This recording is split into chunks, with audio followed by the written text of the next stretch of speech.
Since the beginning of recorded history, the human race has been at war. First with members of their own family, then their fellow countrymen, and finally nations at large.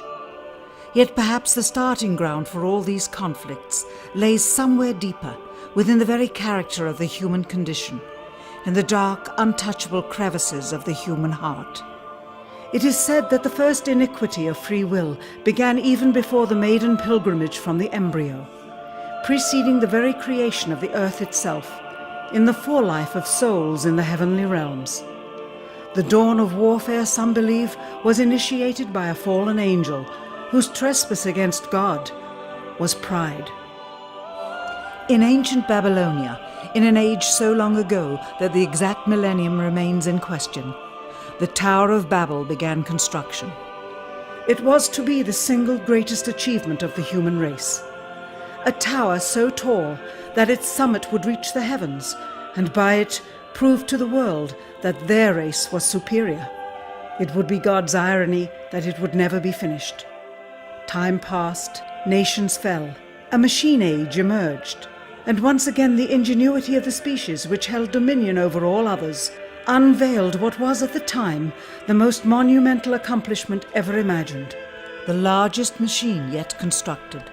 An automation so mammoth and so revered, even before its first demonstration, that its only befitting name was Titanic. On April 10th, 1912, it set sail. It was boasted to be the ship that God himself could not sink. It would be God's irony that the very element that was meant to keep it afloat would cause it to sink. Water, frozen water, in the form of an iceberg. Not even one voyage did it complete. And then the next age embarked into the annals of human history, perhaps the last age, the space age. Competition for victor was unparalleled. Powerful nations spent billions in unabashed rivalry to outdo the other. The Soviet Union launched the first orbiting satellite, the first animal, the first man. They had logged 500% more hours in space than the United States. And in June of 1969, they launched an unmanned probe to the moon to retrieve the first soil sample from another world, just 1 month before Apollo 11. That's how close the race was. Had their unmanned probe not crash-landed into the lunar surface, the first moon rock brought back to Earth would have been by the Soviet Union. Richard Nixon, president at the time, had this to say about the latest work of the human hand. It is the greatest week since creation, the greatest event since the laying of the foundation of the seas, since the origin of the universe itself, since the design and formation of the delicate human eye through which all these things are perceived, was a flying machine with its 2 passengers landing on its closest celestial neighbor and returning from where it came. Perhaps again, God's irony lies somewhere within this great boast of humankind. The building of the tallest tower for the sole purpose of standing out among the races was never finished. The machine that was so great that it was said to be untouchable by even God never completed its first voyage. And finally, the crowning achievement of humankind, the greatest boast of the species, the event in human history most associated with pride in our own accomplishments, landing on the moon. 20 years later, and years behind schedule, the same space program couldn't put into Earth orbit a telescope with a lens that focused. And yet 2 decades earlier, a mission 100 times more complicated worked on its first occasion. With close scrutiny of the motives of the zealous Nixon administration, a critical examination of the entirely government-controlled press coverage, and newly discovered footage of the crew of Apollo 11 staging part of their mission, we wish to detail what may come to be the greatest government conspiracy of all time. A funny thing happened on the way to the moon.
Dr. von Braun, how would you say we stand in relation to the Russians, and do you think we can ever catch up? I'm convinced that in the space field, the Russians are ahead of us, particularly in large weightlifting capability, and that at the moment the problem is not so much to catch up, but first build up the working speed that they have already demonstrated. After we are running as fast as they do, there's still a considerable gap to close, and only the future will tell whether we'll manage to close that gap.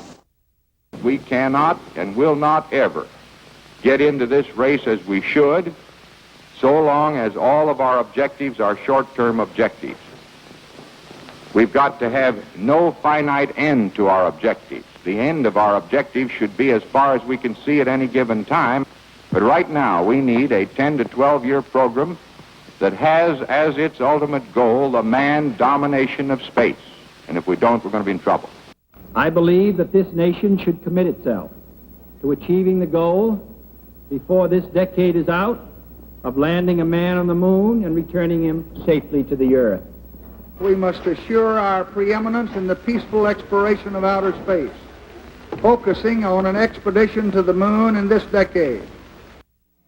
T-minus 60 seconds and counting. We passed T-minus 60. 55 seconds and counting. Neil Armstrong reported back when he received the good wishes. Thank you very much. We know it will be a good flight. Good luck and Godspeed. 40 seconds away from the Apollo 11 liftoff. All the second stage tanks now pressurized. 35 seconds and counting. We are still go with Apollo 11. 30 seconds and counting. Astronauts report it feels good. T-minus 25 seconds. 20 seconds and counting. T-minus 15 seconds. Guidance is internal. 12, 11, 10, 9. Ignition sequence start. 6.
Unbeknownst to the citizenry, high above the Earth, beginning at an altitude of 1,000 miles and extending an additional 25,000 miles, lay lethal bands of radiation called the Van Allen radiation belts. Every space mission in history with humans on board, from both the United States and Soviet Union, from the first in 1961 to the present, has been well below this deadly radiation field. Mercury, Gemini, Soyuz, Skylab, the Space Shuttle, all maintained altitudes well below 1,000 miles. All except Apollo. The more experienced Soviets spent 100 hours in space for every 20 hours of the US. In order to survive the hour-and-a-half journey through this radiation field necessary to reach the moon and return, solid lead shielding between the astronauts and the exposure outside would be required. The mammoth Saturn V rocket used by Apollo was already 35 stories tall and weighed as much as a battleship. To add additional tonnage in the form of a lead barrier completely surrounding the crew members would have made it impossible for the vehicle to get off the ground. That is why the Soviets, though more advanced, only sent an unmanned probe to the moon. The Apollo spacecraft's narrowest shielding was less than 1/8 of an inch of light aluminum. In 1998, the Space Shuttle flew to an altitude of 350 miles, one of its highest altitudes ever, hundreds of miles below the beginning of a field of radiation that was so severe that the astronauts inside of their shielded spacecraft and inside of their shielded spacesuits saw flashes of light with their eyes shut that they described as shooting stars, due to radiation penetrating first the shuttle's shielding, then their spacesuit shielding, then their skulls, and finally the retinas of their closed eyes.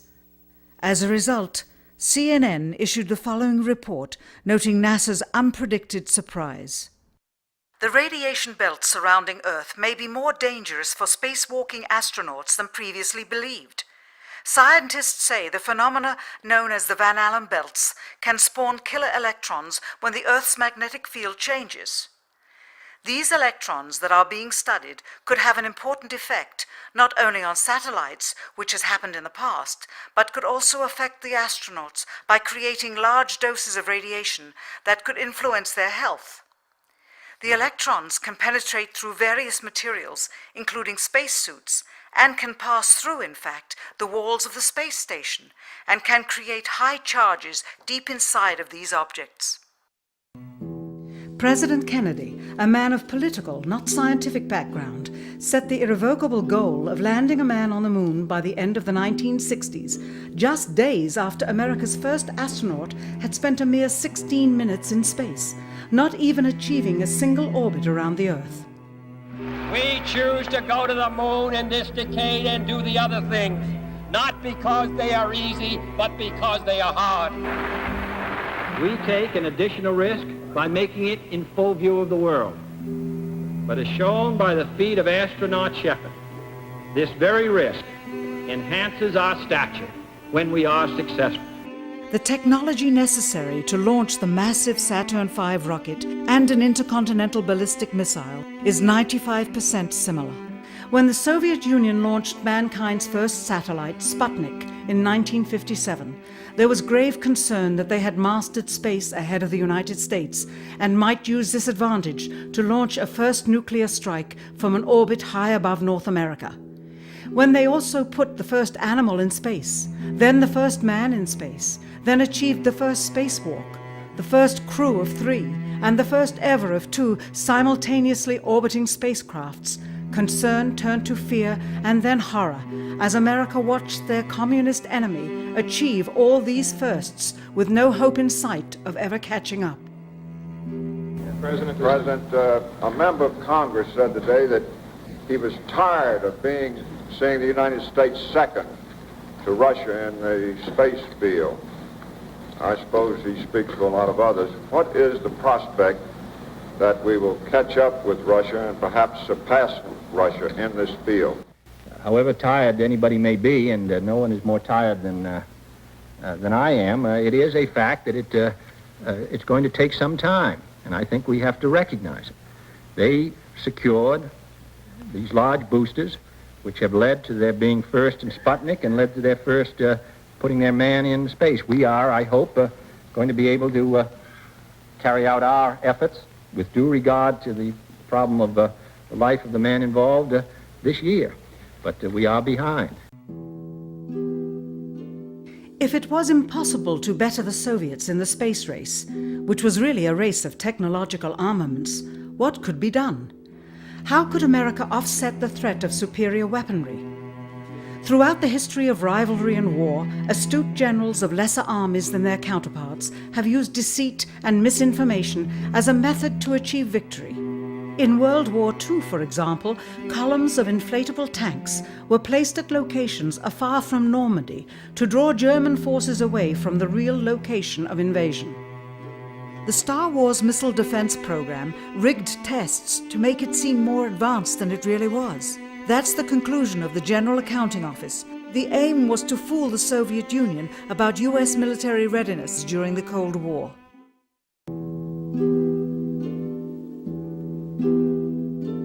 Certainly, it was not possible to fool just the Soviets about US strategic capability in the 1960s, while somehow informing 200 million Americans of the truth secretly. In order for them to believe the United States had the capability to go to the moon, everyone would have to believe it. Furthermore, the pride of a nation was at stake, and the goal of a martyr, not to mention the growing unrest domestically of a government throwing tens of thousands of lives away in a foreign war riddled with contradiction and ambiguity. In addition, the Apollo program had already spent billions of dollars. If it failed to achieve its goal with such an investment, it would indeed be a large and bitter pill for the taxpayers to swallow. The cost of the program, whose sole goal was to be the first to plant a flag on the lifeless rock just outside the Earth, if adjusted for inflation to the 21st century, was $135 billion. With a profit margin of just 7%, this would be equal to over $9 billion profit going to the privileged contractors chosen by their friends at NASA. If the machinery was in fact only achieving Earth orbit, as other earlier missions had already done, then the completion and functionality of the other components would not have been as important, and even more profit would have been made. $135 billion could feed 2 million people for their entire lives. It could also buy 2 million two-bedroom houses. Yet how could such an undertaking be kept secret, and for such a long time? To the latter, one needs only to remember that an unsolved riddle 6 years older, the assassination of President Kennedy, still daunts the minds of the vast majority of Americans. As a parent of a conspiracy, as his assassin being assassinated himself, the truth of the matter has still escaped history. In keeping a secret of the magnitude of the Apollo missions being fraudulently created, one turns to the Manhattan Project for comparison. Surreptitiously building the first nuclear bomb during the early to mid-1940s involved 129,500 people over a 3-year period. Yet the secret did not get out. A quarter century later, the art and technology of espionage inevitably improved, narrowing dramatically the number of players in the know of a large clandestine operation. Just 1 year before the first mission to the moon, NASA launched the Tetra satellite, specifically designed to simulate flight data coming from the moon, so that the ground crews could rehearse the landing, much as the astronauts did in their own simulations. Had it not supposedly fallen back to Earth, all that would have been needed during the actual flight would be a repeat of one of these computer programs, with a few original variations, transmitted to the satellite for rebroadcast to Houston. Scores of computers and their deceived operators on the ground would then receive prearranged information, including the alleged location, altitude, and fuel consumption of the spacecraft, as if it were descending to the moon's surface. If the Soviets tried to find the actual location of an Apollo crew in the hundreds of thousands of miles surrounding the Earth and the moon, it would be tantamount to trying to find a rowboat in the Atlantic Ocean. The fact that the Apollo program was so departmentalized, with various construction and test sites around the country, meant that only a few people saw the whole picture. And for the first time ever, there was no independent press coverage of such an historical event. Whatever pictures and sound were distributed to the public were strictly controlled and previewed by the federal government. They were then disseminated unchecked until this hour. For who would realize that the unthinkable was not only possible, but absolutely true?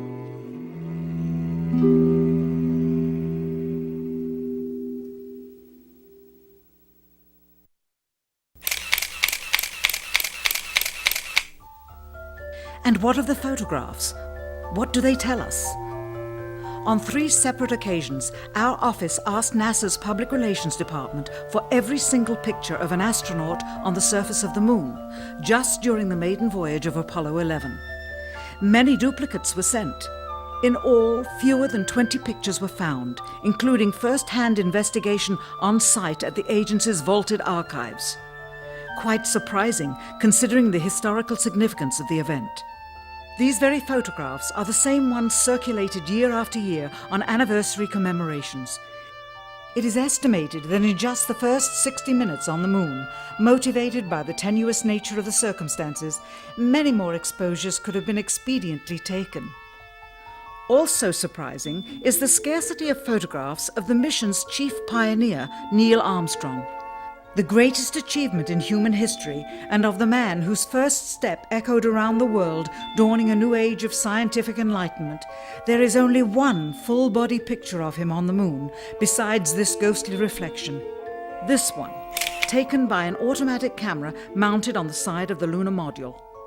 Perhaps he feared liability should the whole conundrum later become unraveled. Perhaps he has forgotten that he attested to the authenticity of the event with his signature on this plaque engraved by the federal government. In fact, in the more than 30 years since the event, aside from NASA's initial press conference and the occasional brief anniversary remarks where few questions were permitted, he has never given one on-camera interview to anyone, ever. From an analytical standpoint, photographic anomalies have to be sought out with an understanding of lighting and shadows. The most straightforward is simple. When objects are lit solely by the sun, as all the scenes on the moon were said to be, after all, lighting equipment was not only impractical, it was unnecessary in bright sunlight, then all shadows, regardless of the landscape, will run parallel with one another and never intersect, as shown by this example. In these seldom-seen photographs, obtained from a rarely used auxiliary NASA archival site, it is clear that these scenes were lit with artificial light. These shadows, which are cast at different angles, are evidence that a second light source is being used. In addition, the sun would not cause an isolated hotspot like this, only an artificial light would. Again, intersecting shadows and another hotspot. And again. And again. It is simply impossible for this picture to have been taken with sunlight on the moon. Here, the shadows are shown to be as black as pitch. And yet here, completely in a shadow, the astronaut is lit up like a Christmas tree. How can this be? Or this, on the shadow side of the lunar module.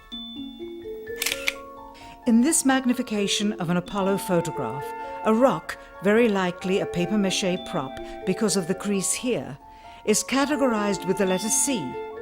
In later releases of the same picture, the letter is gone, probably airbrushed out.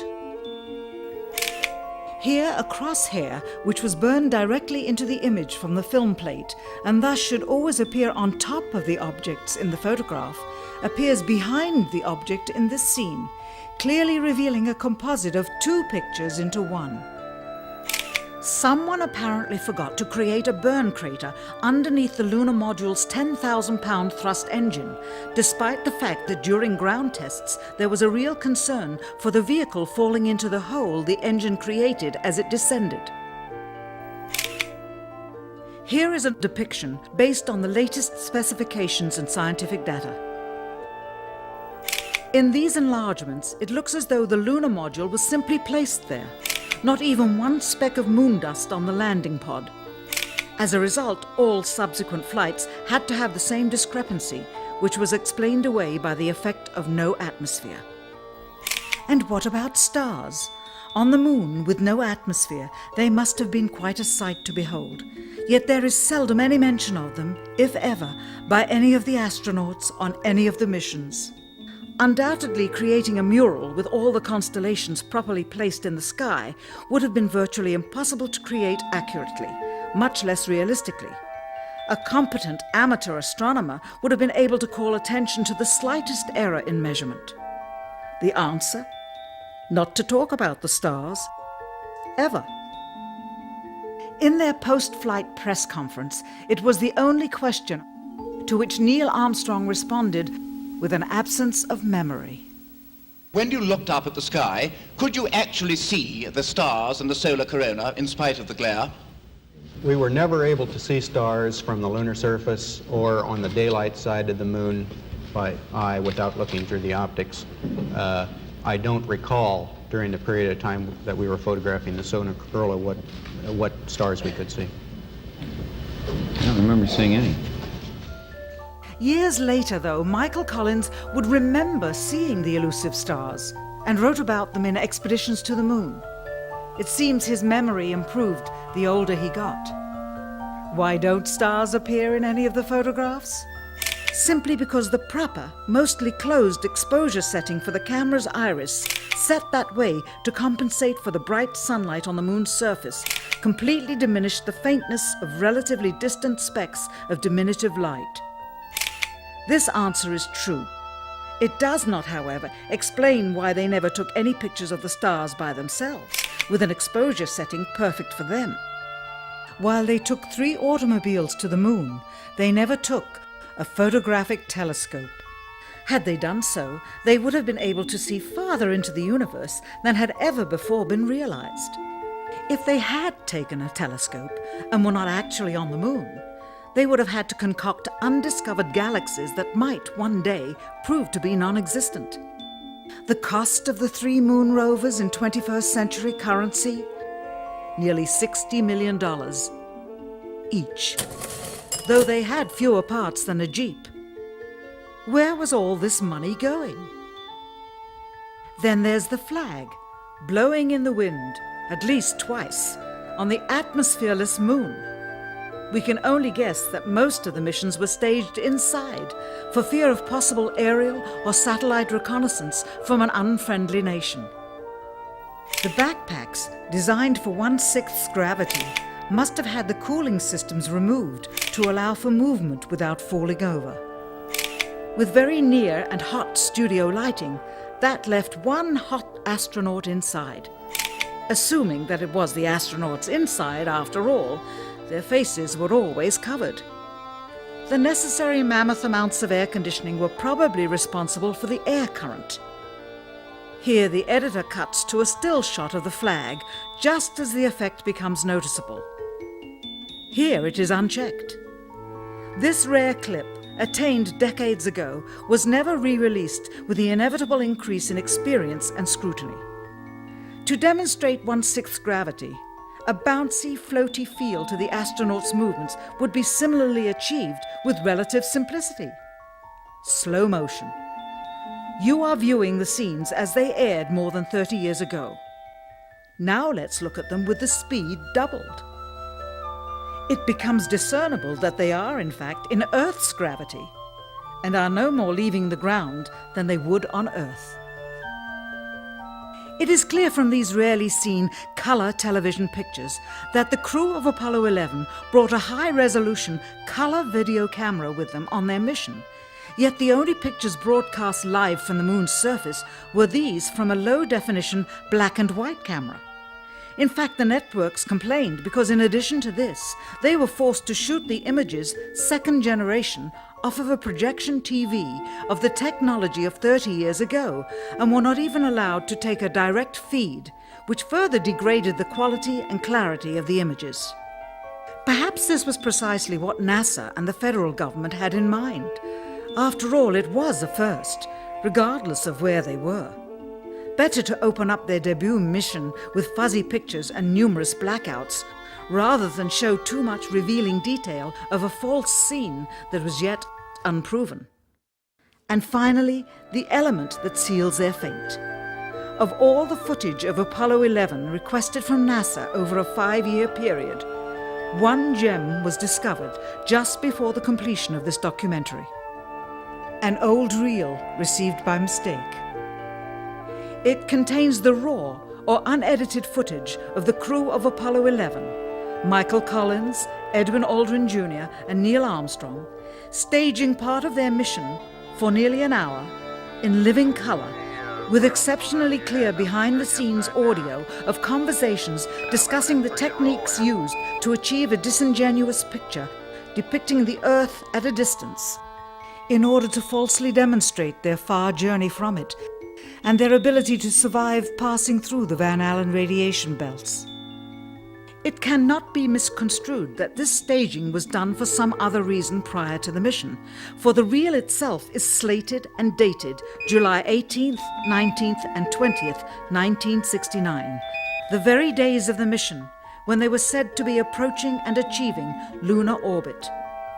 Furthermore, it is apparent they are in genuine zero gravity aboard the actual spacecraft, necessary to convince the mass media of their authenticity, just not any further than Earth orbit, as you will see. In this never-before-seen or heard footage, not only is the radio conversation between the astronauts and Houston Control audible, there is a secondary, private conversation taking place between the crew and a third confidential party, prompting the astronauts with what to say, when to speak, and how to effectively manipulate the camera to achieve the desired misleading effect. NASA claims that the Houston transmissions were the only ones taking place with the astronauts. Listen now as Houston Control initiates a conversation with the crew, only to find them too preoccupied with the behind-the-scenes trickery to respond. Moments pass and the oversight is picked up on by the clandestine third party, who quickly prompts them with talk. Immediately, Neil Armstrong speaks. Hello, Apollo 11. Houston, Goldstone says that the TV looks great. Over.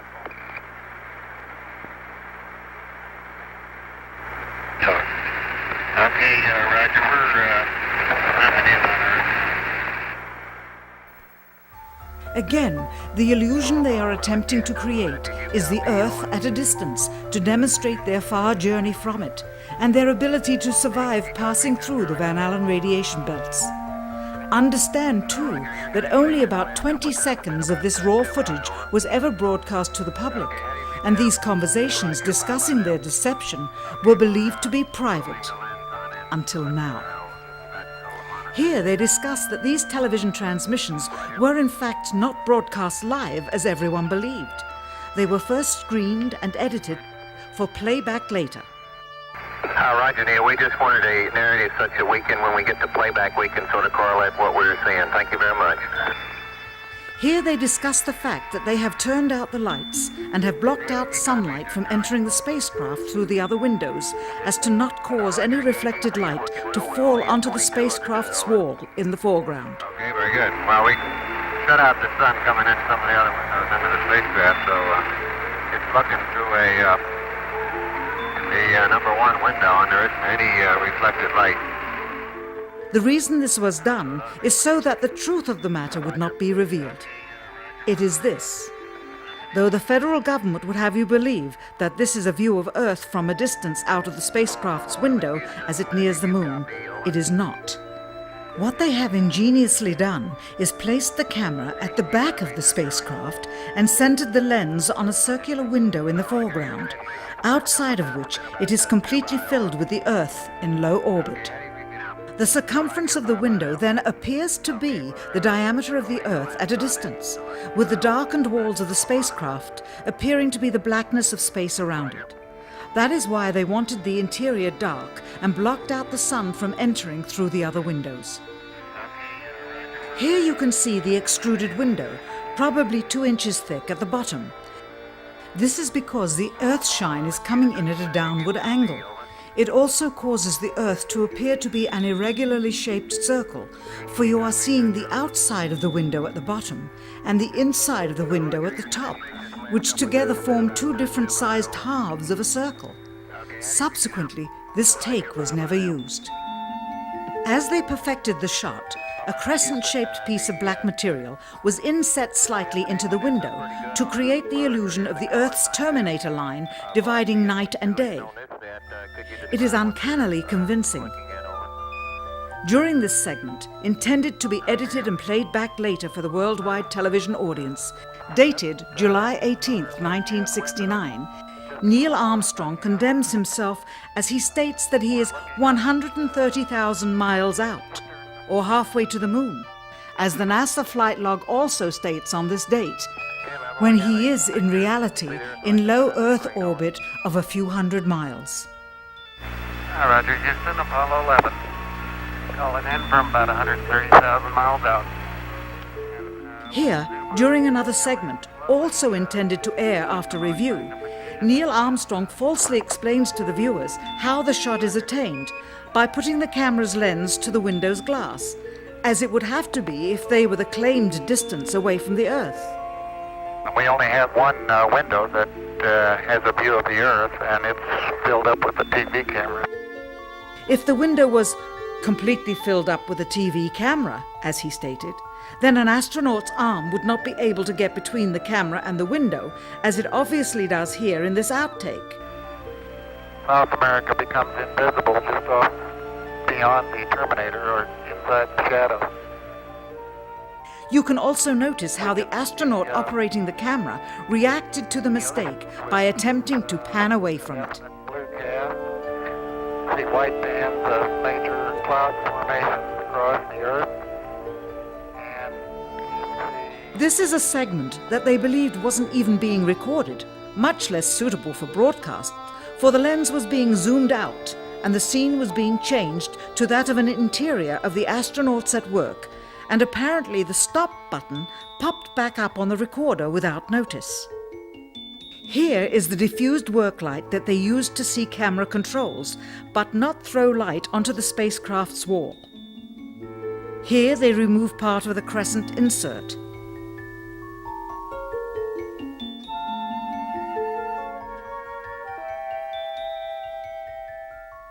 Finally, the iris is opened up and you can see the real location of the camera and the very bright and near Earth out the window. Here is the slate for the 19th of July, and the same shot of trickery on the 19th of July, and then the 20th, and the same misleading shot on the 20th. Later that evening, they were said to be walking on the moon. How can this be when they were in Earth orbit only 9 hours earlier, and the moon is some 3 days' journey away? Furthermore, if they genuinely went to the moon, why would they be faking any part of it? Why this trickery with the window?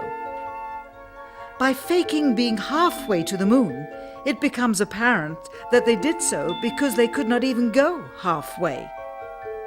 It thus confirms that the stumbling block to their success was the lethal radiation of the Van Allen radiation belts. Since the same equipment was used on the subsequent missions in the 40 months that followed, none of them could have gone to the moon. They only increased their proficiency at staging them.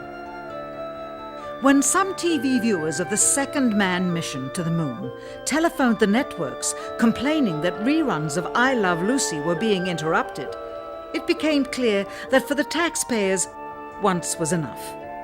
But it wasn't enough for the government and contractors. Billions of dollars of pure profit went with each return.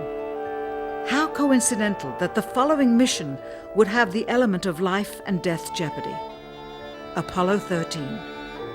Now the public would take going to the moon more seriously and be reconnected with the drama. We now realize that perhaps the reason Neil Armstrong has never given an on-camera interview is because he doesn't want to lie anymore. What threats may have been made upon such honorable men or their families to possess their reluctant cooperation and later ill feelings towards perpetuating this still darkened hour in American history? NASA's highest-ranking official, James Webb, resigned without explanation just days before the first Apollo mission. Why, when he was on the threshold of achieving the greatest accomplishment of his career? All 3 Apollo 11 astronauts also resigned shortly after their return. On the 25th anniversary of the event in 1994, Neil Armstrong made a rare public appearance and held back tears as he spoke these brief cryptic remarks before the next generation of taxpayers as they toured the White House. Today we have with us a group of students among America's best. To you we say, we have only completed a beginning. We leave you much that is undone. There are great ideas undiscovered, breakthroughs available to those who can remove one of truth's protective layers.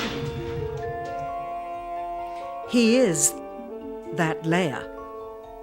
Perhaps someday soon, with the uncovering of this footage and its meaning, the true patriots of America will rise up or come forward and free the citizens and themselves from the sin that so easily entangles and from a federal government that needs to have the gangrene cut off. Even if the government's destruction would come from the truth, then it is not worthy to stand, and its betterment would inevitably follow. All of us are mortal.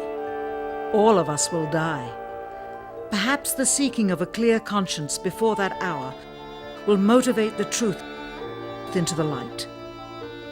Perhaps as citizens we should offer amnesty for this and other crimes of history, for facts from those involved, before the truth perishes with them. Why must we wait until the year 2017 to open the Kennedy assassination files? Perhaps they will not even be opened then, for the law that reluctantly stipulates their release says so with this clause, quote, with the exception of documents certified for continued postponement by the President. Whoever believes the citizens to be too immature for the truth are too immature for power. The truth will always set us free.